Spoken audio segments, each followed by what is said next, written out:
अवश्य सुनिए जगत गुरु तत्वदर्शी संत रामपाल जी महाराज के अमृत वचन।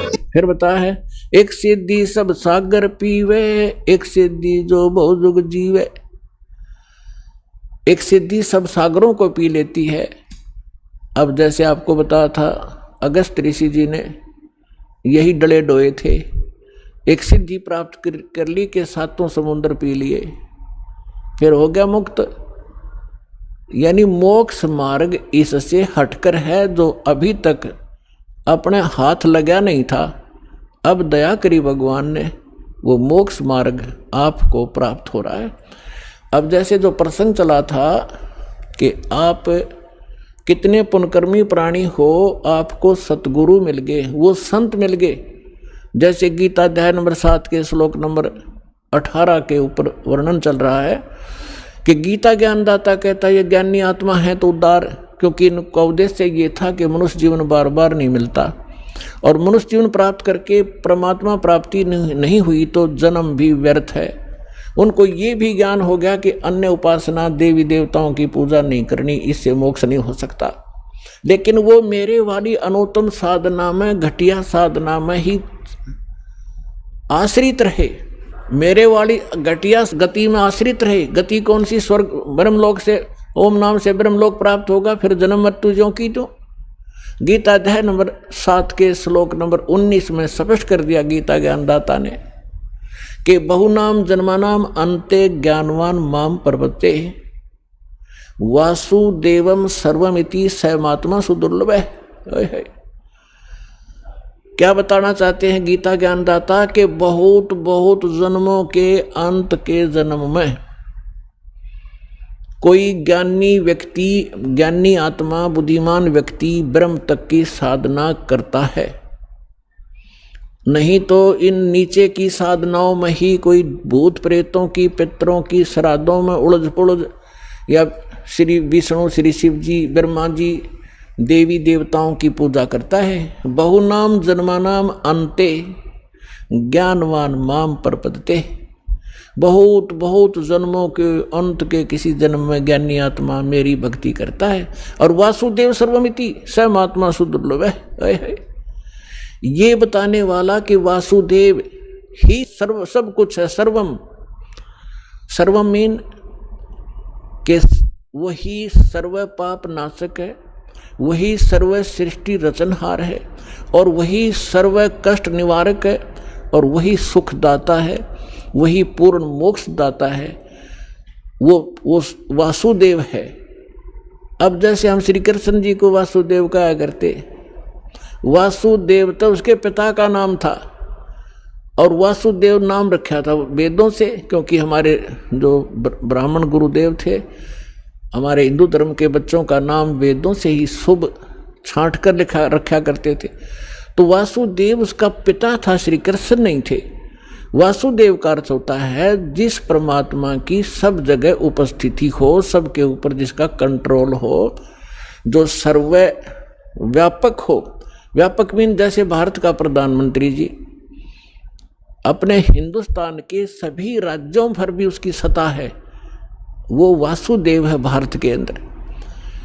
अब जैसे डिस्ट्रिक्ट के अंदर एक डिप्टी कमिश्नर है, ये वासुदेव नहीं है, केवल एक जिले के अंदर कुछ आंशिक शक्तियां इसके पास है। एक मंत्री है, वो वासुदेव यानी पूरे हरियाणा पर, पूरे भारत का के ऊपर व्यापक नहीं है, वो केवल अपने विभाग, एक स्टेट के अंदर अपने विभाग का मालिक है, वो भारत का मालिक नहीं है, वासुदेव नहीं, उसका सब जगह अस्तित्व नहीं है उसका। ऐसे ही मुख्यमंत्री अपने एक राज्य में प्रधान है, मुखिया है, लेकिन वो भारत पर, सब भारत पर व्यापक नहीं है। तो प्रधानमंत्री जो है वो वासुदेव है, और वो सर्व सुखदायी है। यानी जितनी जो शक्तियाँ एक मंत्री, मुख्यमंत्री स्टेट के, या वैसे अन्य मंत्री जो सेंटर के, और जितने भी जो कर्मचारी अधिकारी हैं, उन सब से अधिक पावर है उसके पास, और उसी से प्राप्त पावर उसने आगे बांट रखी है, और उसके अंदर सारी पावर है। वो भी काम कर सकता है जो एक पटवारी करता है, एक डीसी कर सकता है, उसके संकेत से 2 मिनट में सब कुछ हो सकता है। तो कहने का भाव ये है कि वासुदेव सर्वमिति। अब स महात्मा सुदुर्लभ है, ये बताने वाला संत कि वो परमात्मा सब कुछ है, ना सरपुरुष से मुक्त, ना अक्षर पुरुष से मुक्ति, ना ब्रह्मा विष्णु महेश्वर इन देवी देवता और आन उपासना से मुक्ति नहीं हो सकती।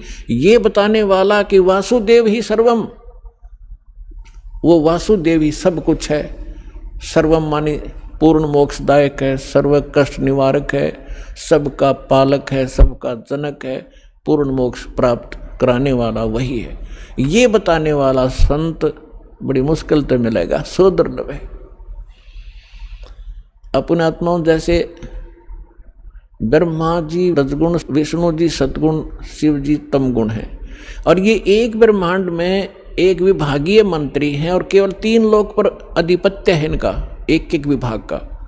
इस पृथ्वी लोक पर, हमारे नीचे स्वर्ग लोक, पाताल लोक पर, ऊपर स्वर्ग लोक पर। उसके अतिरिक्त भी इस ब्रह्मांड में बहुत से ऐसे लोक हैं जिन पर इनकी प्रभुता नहीं है।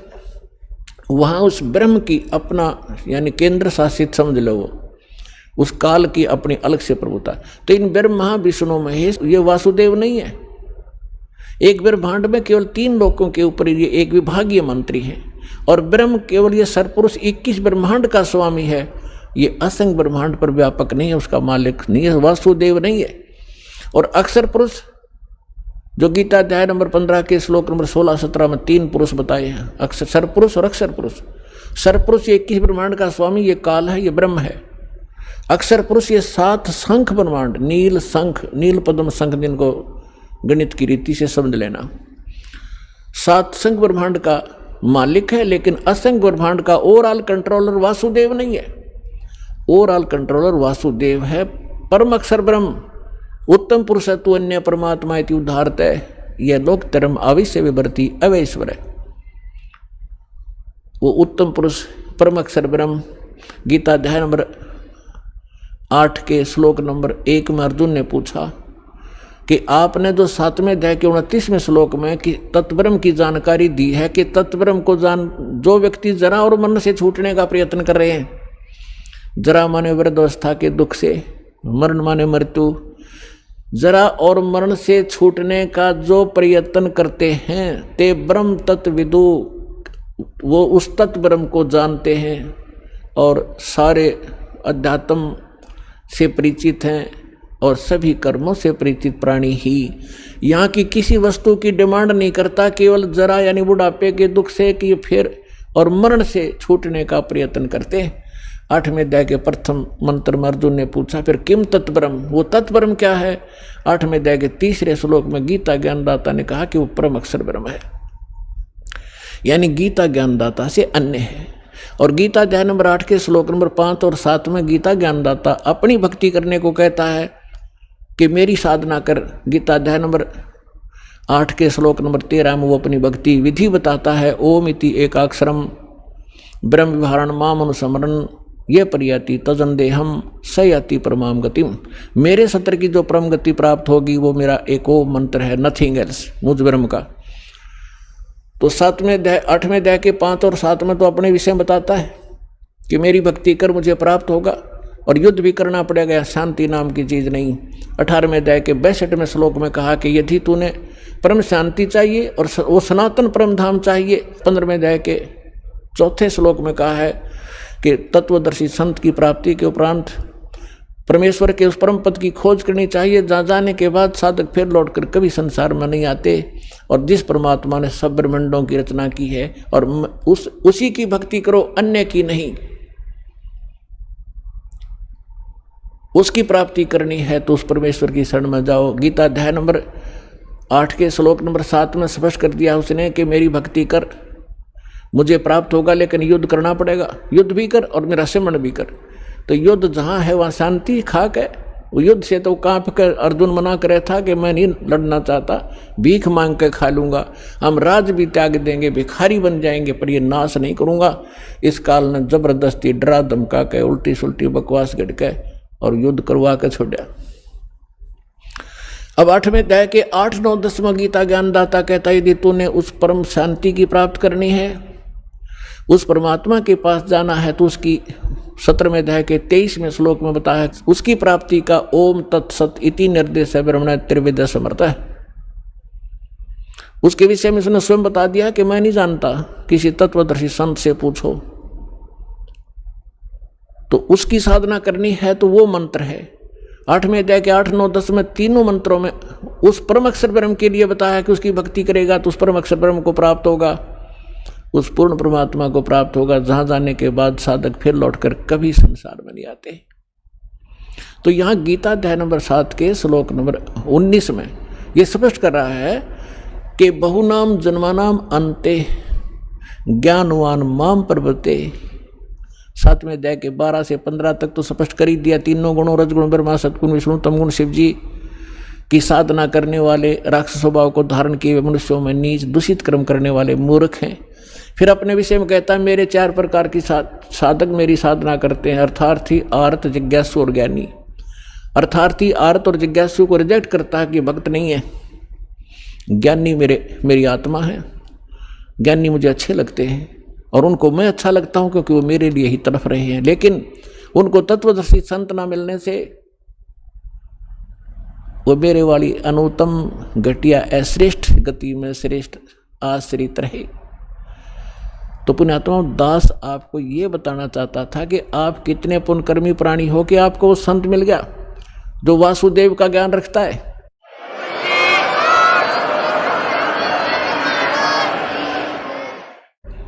और आप कितने पुण्यकर्मी प्राणी हो ये आपको ज्ञान नहीं, इस दास को पता है। अब जो प्रसंग हम उसी पर आते हैं। अब जैसे एक जिसमें आदरणीय गरीबदास साहिब जी गांव छुड़ानी जिला दद्दर वाले परमात्मा की प्यारी आत्मा, गांव छुड़ानी में एक किसान थे, जाट थे और अपना धंधा करा करते खेती बाड़ी का। जैसा भी ऐसी वेशभूषा थी जैसे आम हरियाणा की धोती कुर्ता पहना करते थे, बिल्कुल एक सिंपल किसान जैसे होते हैं।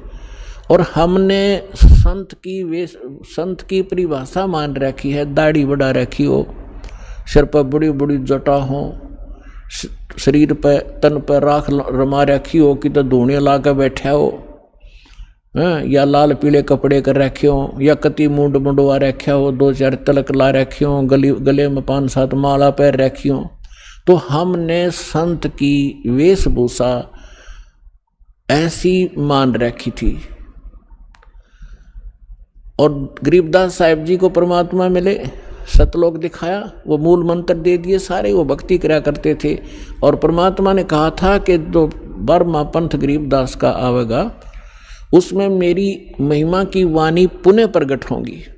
तो गरीबदास जी के द्वारा परमेश्वर ने अपना यथार्थ ज्ञान पुनः प्रकट करवाया, क्योंकि उनको मालूम था कि कबीर सागर के अंदर ये कबीर के 11-12 पंथ कुछ घुसपैठ करेंगे और यथार्थ ज्ञान को कुछ उसमें फेरबदल कर देंगे। तो परमेश्वर ने दोबारा वो ज्ञान कवा दिया और ऐसी जगह सुरक्षित रख दिया। गरीबदास जी द्वारा लिखा हुआ ग्रंथ है और उसके विषय में दास तो गरीबदास पंथ से ही अलग हुआ है।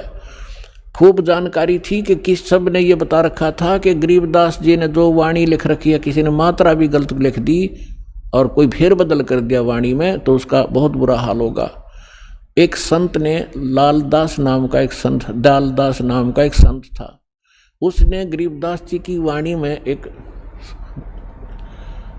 ऐसी, जैसे अपने बच्चों को माता पिता भी गाली दे देते हैं, तो वो उसमें ऐसी कुछ भाषा लिख प्रयोग कर रखी है धमकाने के लिए कि चेतावनी में चूक नहीं और क्या देऊं गाली, कि कहना था बहुत कुछ कह दिया कि और गाली दूं तुम्हारे को, इस तरह की और भी कुछ है। तो उसने सोचा कि ये अब अदर से शब्द है, इनको निकाल देता हूँ। उसने मूल ग्रंथ हाथ से लिखा जाता था, तो लिख तो पहले रखा था, वो बाद में हुआ था। उसने संशोधन करना चाहा, उसको पैरालिसिस हो गया और उसने सब जगह बता दिया कि भाई इस ग्रंथ की किसी भी वाणी को छेड़ना मत। मेरी दुर्दशा इसी कारण से हुई है। और छुड़ानी के अंदर उसकी एक अलग से मकान भी बना हुआ, दयालदास कोठी बोल रहे हैं उसने। तो उस परमात्मा ने ऐसा झटका दिया कि गरीबदास के पंथ में इस ग्रंथ साहब में किसी ने 250 वर्ष हो गए, किसी ने मात्रा भी गलत नहीं की, जो आज अपने पास सुरक्षित है। तो गरीबदास साहिब जी ने वाणी लिखवा दी थी। एक गोपाल दास नाम के दादूपंथी संत थे, बने हुए थे, उन्होंने ये लिखा था, ग्रंथ साहब तैयार हाथ से लिख दिया था। और उसी में से कुछ अंश निकाल कर, जैसे जप जी साहब बना रखा है गुरु ग्रंथ साहब से, और गीता जी का कोई नित्य निकाल लेते हैं, 5-4 श्लोक रोज कर लेते हैं। ऐसे ही गरीबदास जी की वाणी से ब्रह्म वेदी वगैरह, ये जैसे हम आपको नित्यनेम के लिए देते हैं भक्ति बोध के माध्यम से, ऐसे वो गरीबदास जी के शिष्य जो थे वो ऐसे जाप किया करते थे, नित्यनेम ऐसे ही करते थे सुबह सुबह। तो वो लुधियाना के पास एक गांव है वासियर, उस वासियर गांव में बाहर बैठकर कोई सफर कर रहा था, कहीं जा रहा था आगे, पहले पैदल चला करते थे। तो उसने एक तालाब देखा, तालाब के ऊपर नहा के और बैठ के वहाँ उसके किनारे और अपना नित्यनेम करने लग गया, जैसे आप डेली करते हो सुबह सुबह का। उसमें ब्रह्म वेदी पढ़ रहा था वो, ऊंचे स्वर में, रात की शांत सुबह सुबह वक़्त से बहुत अच्छी सुंदर दूर तक मधुर आवाज़ से पढ़ रहा था। और परमात्मा की वाणी तो आत्मा को खींचती है। एक राम राय नाम का सरदार जी था, और वो संतों की वाणी के बड़े दीवाने होते हैं। उसने देखा कि प्यारी प्यारी वाणी, संत की वाणी कहाँ से उच्चारित हो रही है। वो धीरे धीरे वहीं पहुँच गया। जब उसने अपना नित्यनेम कर लिया तो उससे पूछा कि भक्त, ये ऐसी प्यारी वाणी किसकी है। उस भक्त ने बताया कि मेरे पूज्य गुरुदेव जी श्री संत गरीबदास महाराज जी की है। तो उसने राम राय जी ने पूछा सरदार जी ने कि भाई ये संत अब चोले में हैं या चोला छोड़ गए, शरीर छोड़ गए। भक्त ने बताया जी विद्यमान है, और गांव छुडानी में ऐसे ऐसे गरीबदास महाराज के नाम से छोटा सा गांव है, किसी ने पूछ लेना। उसे लेकर एड्रेस कहाँ कहाँ से जाना होता चल पड़ा। अब उसने गरीबदास महाराज सुना था, उसने सोचा महाराज की परिभाषा वो जैसा मानते हम, इस जटा हो, लटा हो, बड़े बड़े कानों मुद्रा हो, चमटा हो, लाल पीले कपड़े हो, इस तरह सोच कर चल पड़ा। अब सुबह सुबह गांव छुडानी पहुंच गया। गरीबदास जी अपने खेतों में गए हुए थे, पशुओं का चारा ले आते थे, घूमने भी जाते थे। और उधर से दिन के समय आसपास के जो उनके शिष्य थे 2-4 गांव से, वो आ जाते थे। 10-5 भक्त वहाँ भी बैठ जाते थे, उनका इंतजार करते थे। तो उस समय वो भक्त इंतजार कर रहे थे। गरीबदास जी गांव खेतों में गए हुए थे सैर सपट्टे को सुबह सुबह। और गरीबदास जी के विषय में ऐसा था, वो आ जाते तो घंटे आध घंटे में आ जा, नहीं तो शाम तक भी ना आते। कई बार ऐसे मस्त अपने बैठ जाते खेतों में, भजन करते रहते या अपने खेतों में काम करने लग जाते थे। जो ही वो राम राय वहाँ पहुँचा, राम राय का एक उर्फ नाम था झुमकरा। गांव में जैसे वो ऐसे ही मनचलाहा व्यक्ति था, लेकिन था श्रद्धालु, इसलिए उसको झुमकरा कहने लगे। झुमकरा यानी जो छोटी छोटी बातों पर कभी किसी पर मस्त हो जा, कभी किसी पर झूम जा, यानी डगमग सा व्यक्ति था, इसलिए उसको झुमकरा भी कहते थे। वास्तविक नाम था राम राय। उसने पूछा गांव में कि भी गरीबदास महाराज का कहाँ है डेरा। एक व्यक्ति ने बता दिया, सामने चले जाओ, वो मकान है उनका पक्का। तो वहाँ पहुँचा, वहाँ 5-4 भगत बैठे थे। उनसे पूछा, भाई महाराज गरीबदास जी से मिलना है। उन्होंने कहा कि आ जाओ भक्त, बैठ जाओ सरदार जी, महाराज जी घूमन गए हैं सैर सपट्टे को। तो उसने पूछा, भाई कितनी देर में आएंगे।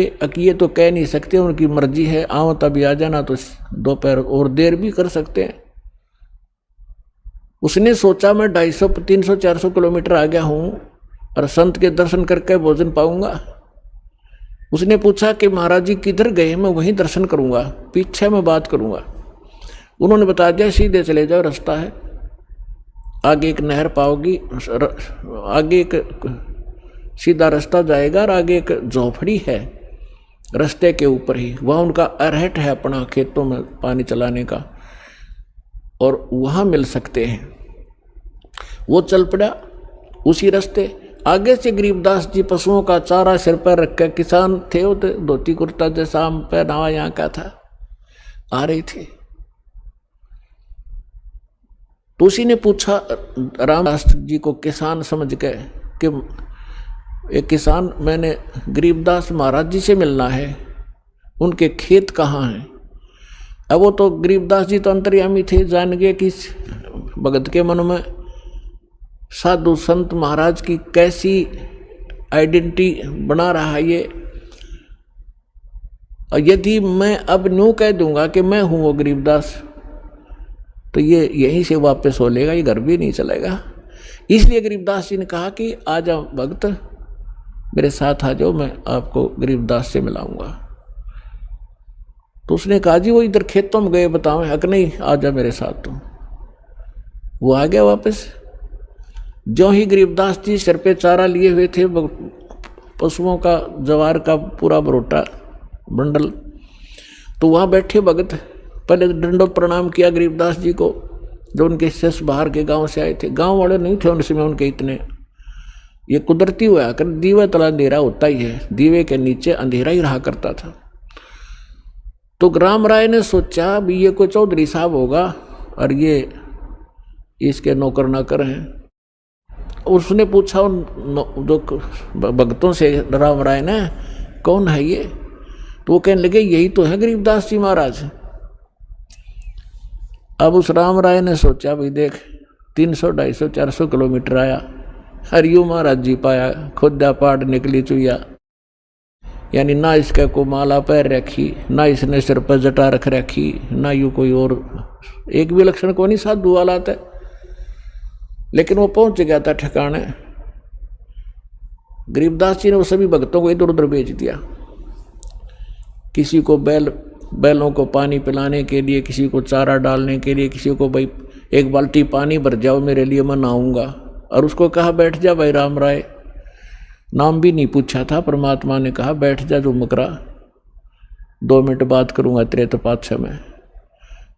अब ये इस बात से प्रभावित हुआ कि मैंने नाम भी ना बताया, इसने दोनों नाम बता दिए, शायद कोई जानकार आदमी, इसलिए वो बैठ गया, ना चला भी जाता। जब गरीबदास जी स्नान करने लगे और उंगली का कोई रहट रूट में आकर चोट लग गई थी, खेत में काम करते समय उसका पट्टी बांध रखी थी गरीबदास जी ने। तो जब स्नान करके धोती बांधने लगे, धोती से ही एक अंश छोटा सा पल्ला ऐसे बांधते हैं बेल्ट की तरह, हमारे यहाँ हरियाणा में उसको अड़बंद बोलते हैं। धोती तो उन्होंने जैसे तैसे लपेट ली तागड़ी में। उस राम राय से कहा कि राम राय जो मकरा, आइए सरदार जी, मेरी उंगली का चोट लग गई और यह बेल्ट बांध दे मेरी धोती की। अड़बंद बांधने लगे। और वो कैसे होता था, अब वो बड़ी धोती है ये, तो ऐसे एग्जाम्पल देता हूँ आपको। अब वो ऐसे कर लेते थे धोती के कुछ अंश को, उसी में से अलग से एक किनारे को, और ऐसे बांधते थे पेट के ऊपर का। जो मकरा जी राम राय को कहा कि ले गांठ लगा दे, उसने चारों तरफ से शरीर का करके और गांठ लानी चाहिए। वह गांठ जो है शरीर में से निकल आई धोती गरीबदास जी का, और उस धोती का गांठ लग गई। उसने सोचा धोखा लग गया तेरा, दूसरा फेर कर फटाफट। उसने दोबारा फिर ऐसे ही किया, फिर वह गांठ धोती का लगी गरीबदास जी के शरीर से निकल आई। अब तीसरी बार जब वो कोशिश करने लग गया, जब क्योंकि वो जो राम राय था वो श्री कृष्ण विष्णु जी का पुजारी था।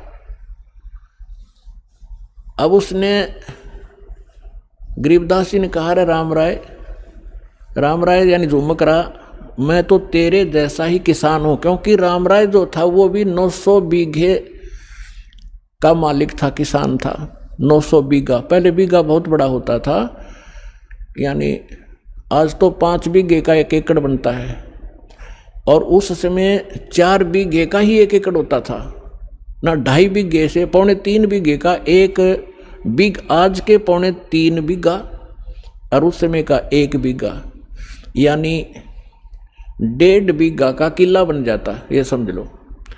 900 बीघा का मालिक था कौन? राम राय सरदार जी। और गरीबदास जी थे 1350 एकड़ 1350 बीघा जमीन के किसान थे, यानी 2500 बीघा के मालिक थे। 2500 बीघा बड़े बीघा जो बोले जाते थे, यानी 1350 के लगभग किले बनते हैं।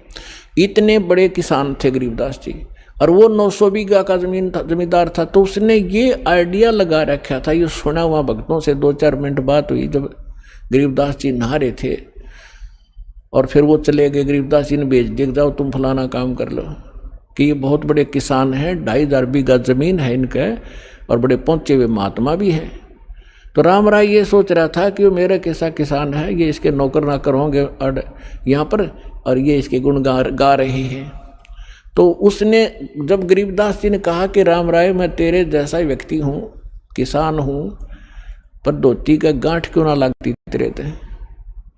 जब उसने ऊपर ने देखा तो लीला होती है, परमात्मा ने वो शरण में लेना था। गरीबदास जी के सिर पर ऊपर का हिस्सा विष्णु जी का रूप हो गया, और वो चारों हाथ हो गए, सिर पर मुकुट और छत्र, वो सुदर्शन चक्र घूम रहा था। राम राय ने चरण पकड़ लिए। थोड़ी देर में फिर देखा तो गरीबदास जी, तो उसने सोचा तेरे मन में वैसे तेरी अपनी ही सोच होगी, या ये तो वैसे लग गया तेरा धोखा। और फिर वो उसके शरीर से निकल रही थी कि ये कोई जादूगर होगा, उसके मन में यहाँ अभी तक ये सेटिंग थी। फिर गरीबदास जी बैठ के कहा जा खाना खा पहले, फिर 2 बात कराएंगे सत्संग की। गरीबदास जी ने 4 घंटे सत्संग सुना उसको, सृष्टि रचना से लेकर यहाँ तक ब्रह्मा विष्णु महेश की सारी सतिथि बता दी, और किन मंत्रों से मोक्ष होगा, और नानक साहिब जी ने कौन से मंत्र जाप किए थे वो तुम्हारे हाथ नहीं। तो तब उसने राम राय ने कहा था कि हे भगवान ये ज्ञान ओए होए आज तक किसी ने नहीं बताया, परमात्मा ये कहाँ छुपा था, क्या किसी को नहीं पता। परमात्मा गरीबदास जी कहते हैं कोटों मध्य कोई नहीं रे झूमकरा, अरबों में कोई गर्क सुनो रे झूमकरा, तत्व भेद कोई ना कह रे झूमकरा, ये पैसे ऊपर नाच सुनो रे झूमकरा। कि इस तत्व भेद से कोई परिचित नहीं है, ये सिर्फ पैसे के लालच में जंतर मंतर करते फिरते हैं ये संत। और कहते हैं करोड़ मनुष्यों में तुझे तत्वदर्शी संत नहीं मिलेगा, अरबों में कोई गुरुक, अरबों में गर्क mean complete in all respect. जैसे छोटा मोटा ज्ञान तो कबीरपंथी नकली भी रखते हैं, लेकिन इनके पास मंत्र नहीं, इनके पास अधिकार नहीं नाम देने का। तो बता, जैसे एक गांव में यदि 5000 एक गांव में 5000 आबादी है ना, तो उसमें कम से कम भी 4000 गुरु पावेंगे। कैसे पावेंगे?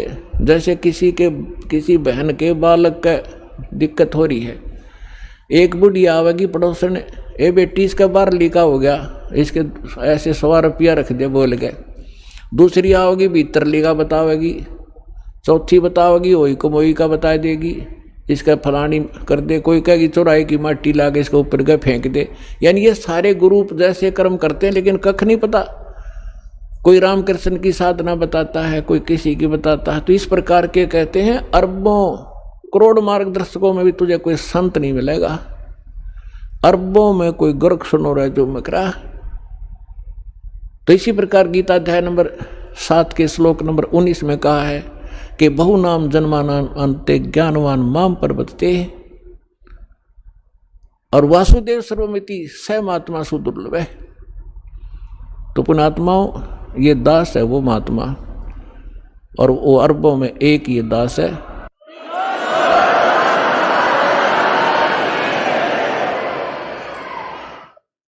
और आपका सौभाग्य है, आपको ये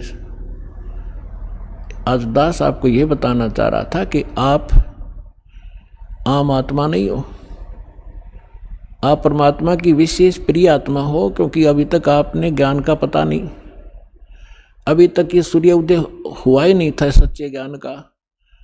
अब ये थोड़ा सा उदय हुआ है, जिसके रोशनी में आप यहाँ तक पहुँच रहे हो। आप तक संदेश भेज रहे हैं परमात्मा को टीवी के माध्यम से, कोई भाई बहन के माध्यम से, या कोई बुक पुस्तक के माध्यम से। और आप वो पुण्यात्मा हैं कि आपको सतगुरु मिले और इस समय में ये मानव शरीर प्राप्त है। पुण्यात्माओं, सौभाग्य आपका, आप जी को ये अनमोल वचन सुनने को मिले और इन भक्तों के इन अनुभवों से जो परमात्मा सुख देता है, हम परमात्मा को इसलिए याद करते हैं कि जब तक हम शरीर में रहें, हमारा शरीर स्वस्थ रहे, हमारे बच्चे ठीक रहें, हमारे परिवार पर कोई आपदा ना आवे, तो इन सभी संकटों से केवल कबीर परमात्मा ही बचा सकते हैं। ना विष्णु जी बचा सकते, ना शंकर जी बचा सकते, क्योंकि ये सक्षम नहीं है, ये वासुदेव नहीं है, ये संकट मोचन नहीं है। कबीर परमात्मा वो समर्थ शक्ति है जिसके विषय में गरीबदास साहिब जी ने कहा है कि सतगुरु जो चाहे सो कर ही। क्योंकि परमात्मा यहाँ जब आते हैं वो सतगुरु भी रूप धारण करते हैं, सतगुरु की भूमिका भी करते हैं। यदि सतगुरु हैं तो परमात्मा ही हैं, और परमात्मा के ज्ञान से परिचित उनके कृपा पात्र भी सतगुरु होते हैं, और वो परमात्मा भी होते हैं। तो गरीबदास साहिब जी ने कहा था कि सतगुरु जो चाहे सो कर ही, और 14 कोट दूत जमडर ही, ऊत भूत जम त्रास निवारे, और चित्रगुप्त के कागज पाड़े।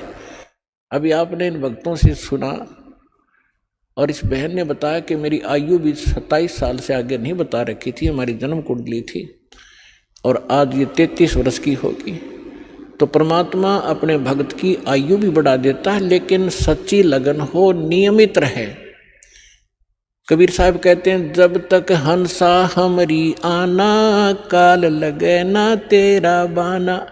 जब तक ये हंस आत्मा मेरी मर्यादा में रहेगा, तब तक काल का अटैक आपके ऊपर नहीं हो पाएगा। हम मार खाते हैं, गफलत कर देते हैं, लोक लाज में आकर मर्यादा भंग कर देते हैं, और फिर कहते हैं हमने नाम ले रखा था, हानि होगी। कभी नहीं हो सकती। दास का 19 वर्ष से अनुभव है इस परमात्मा के मार्ग में। वैसे तो 1988 से दास जुड़ा है, लेकिन 1994 से गुरुदेव ने जब से आदेश दिया है नाम देने का, और दिन दिन भी भक्तों ने सच्चे दिल से भक्ति की है, आज उनके वारे न्यारे कर रखे हैं। तो हम मार खाते हैं अपनी नालायकी के कारण। जैसे सीता ने मार खाई थी, उसको बता दिया था कि इस रेखा से बाहर मत जाना, और उसने यही सोचा था क्या फर्क पड़ता है, अभी आटा दे के आ जाऊंगी वापस। ऐसी आई वापस, दुनिया का नाश करा दिया, और 12 वर्ष तक वहाँ पड़ी रही, सड़ती रही उस रावण की कैद में। तो पुण्यात्माओं, मर्यादा में रहना और भक्ति करना, 101 पीढ़ी पार हो जाएगी आपकी। बोलो सतगुरुदेव।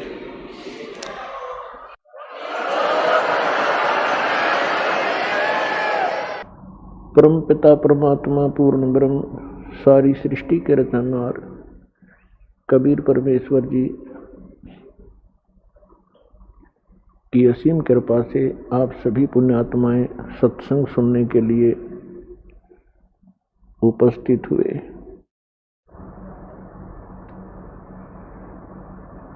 परमात्मा की वाणी में प्रमाण है कि लख बर सूरा जूझ ही, लख बर सावत दे, लख बर यति जहान में, तब सतगुरु शरणा ले।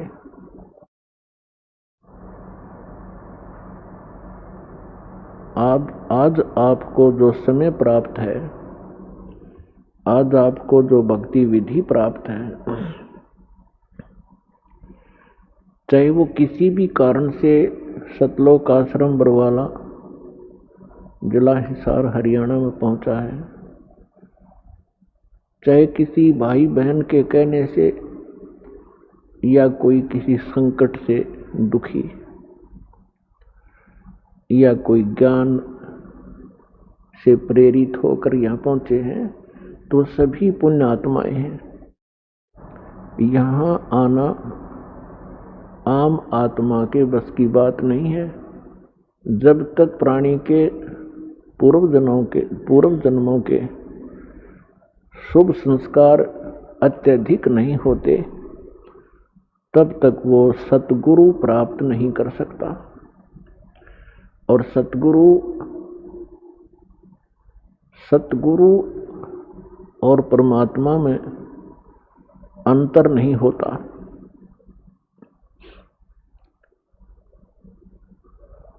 प्रमाण दिया है कि लखबर सूरा जो जही,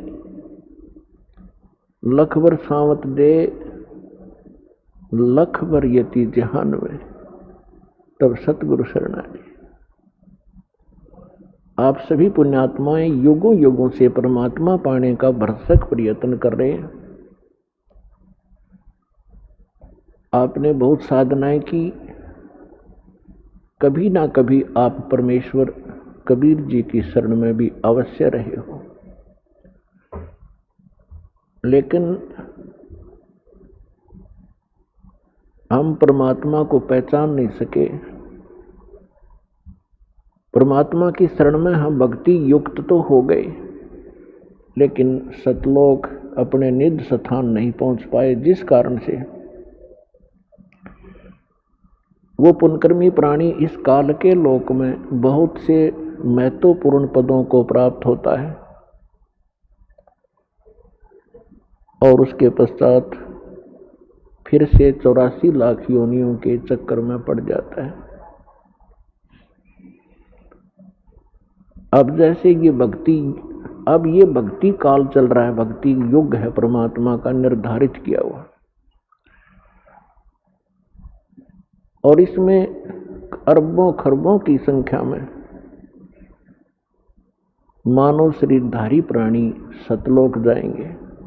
और अब भी जो कर्महीन इंसान फिसल गया इस मार्ग से, फिर वो असंख्यों युग तक लाइन पर नहीं आ सकेगा। तो क्या बताते हैं, लखबर सूरा जो जही। अब जैसे ये भक्ति काल चल रहा है, हजारों युग तक ये सत्य साधना चलेगी, और फिर इस भक्ति को करते हुए प्राणी बीच में कोई फिसल गए, भक्ति नहीं करी, बीच में छोड़ दिया, तो फिर वो आत्माएं इस काल के जाल में फंसी रह जाएंगी। और इसने यहाँ अपना एक धंधा चला रखा है, रेस्टोरेंट बना रखे हैं ऊपर के लोकों में।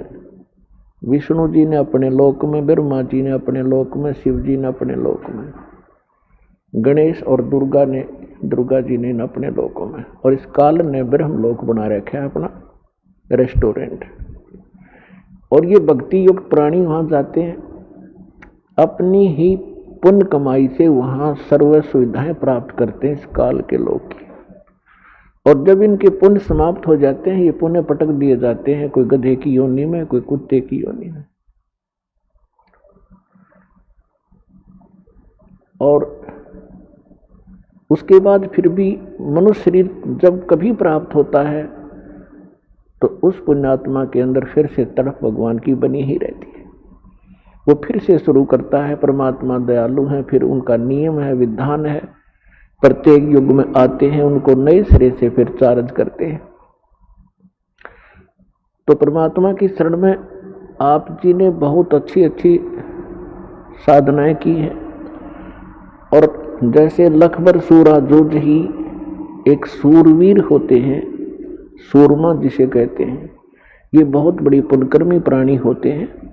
सूरवीर वो होते हैं जो कभी अन्याय करते नहीं और अन्याय सहन नहीं करते, और जब भी कभी कोई युद्ध के मैदान में वो खड़े हो जाते हैं, या तो सामने वाले को मार डालते हैं या स्वयं टुकड़े टुकड़े हो जाते हैं, वो पीछे नहीं हटते। ये पुण्यकर्मी प्राणी के अंदर एक विशेष गुण होते हैं। लखबर सावत दे, बहुत से पहले के प्रमाण मिलते हैं कि जिस व्यक्ति के हाथ घुटनों से नीचे तक जाते हों, उनको सावत देह युक्त कहा जाता है। वो भी बहुत पुण्यकर्मी प्राणी होता है, बहुत पुण्यकर्मी प्राणी होता है। उसके अंदर भी एक विशेष गुण होते हैं, बड़ा सहनशील होता है। कभी दुराचार करता नहीं, कोई अन्याय नहीं करता और ना ही किसी को करने देता है। और लखबर यति जिहान में, यति जैसे सुखदेव ऋषि थे, वो बड़े यति थे, लेकिन भक्ति साधना ठीक नहीं थी उनकी, फिर भी वो गुण था उसके अंदर। राजा जनक के पास जब वो दीक्षा प्राप्त करने के लिए गए, राजा जनक जी ने उनकी परीक्षार्थ उनका आसन एक अलग कमरे में लगा दिया और उसकी सेवा के लिए एक नौकरानी भेज दी और नौकरानी को कुछ संकेत दे दिया, ऐसे ऐसे करना। नौकरानी उनको खाना खिला करके उन्हीं के बेड पर बैठ गई। सुखदेव ऋषि उस बेड से के ऊपर आगे को सरक गया। लड़की और निकट जाने लगी तो बेड छोड़कर वो बाहर खड़ा हो गया और कहा, बहन ए बेटी, आप बाहर जाइए, आप यहां ना रहिए।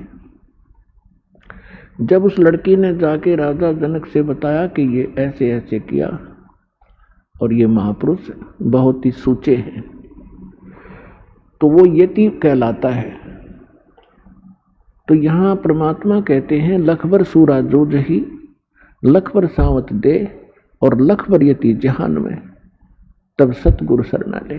तो आप जी ऐसे ऐसे भी रहे हो, सदा ऐसे नहीं जैसे आज आप कोई किसी रोग से पीड़ित है, कोई किसी टेंशन से ग्रस्त है, आप ऐसे नहीं थे। इस कलयुग ने हमारा सारा काम बिगाड़ दिया। इस काल भगवान ने हमें भक्तिहीन और शुभ संस्कारहीन कर दिया। फिर इसी के साथ साथ बताया है कि जो सत साधना नहीं करते, जिनको सतगुरु नहीं मिलते, उनके विषय में बताया है कि जैसे एक समय गोरखनाथ जी और परमेश्वर कबीर जी की गोष्ठी हुई थी और गोरखनाथ जी ने अपनी सिद्धि विद्धि दिखाई थी, परमात्मा ने उसकी सारी सिद्धि फेल करके और उसको फिर सेट किया था। गोरख जी को ये ज्ञान सुनाया था। गोरखनाथ जी इस ज्ञान से को ग्रहण करके वक्ता बन गए और इस ज्ञान के अंदर इतनी कसक है, प्रत्येक आत्मा इससे प्रभावित होती है जो दास आपको सुना रहा है। और कोई नालायक आदमी आप पे वक्ता बनकर फिर नाम देने लग गया तो वो अपने कर्म तो बिगाड़ता ही है और भी बहुत से प्राणियों का नाश करने का, उनके जीवन नाश करने का दोष भी अपने सिर पर ले जाता है। तो गोरखनाथ जी ने ऐसा ही किया।